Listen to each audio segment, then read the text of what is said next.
तीन सवाल पूछूंगा, ज्यादा सोच मत। आसान सवाल पूछूंगा, ऑप्शन दूंगा और लाइफ लाइन भी। मंजूर है। पहला सवाल, भारत का प्रधानमंत्री कौन है?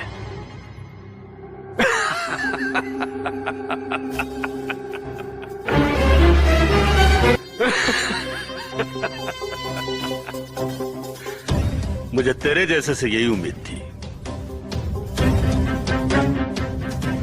क्योंकि तुझ जैसों की औकात मैं बहुत अच्छे से जानता हूं। अरे इसका जवाब तो बच्चे बच्चे को पता है, नरेंद्र मोदी।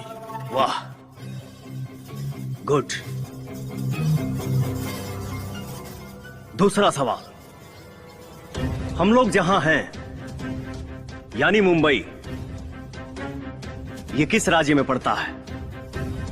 आपके ऑप्शन हैं। मुंबई महाराष्ट्र में पड़ता है।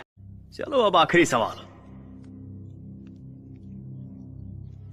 ध्यान से सुनना और इसका सही जवाब देना।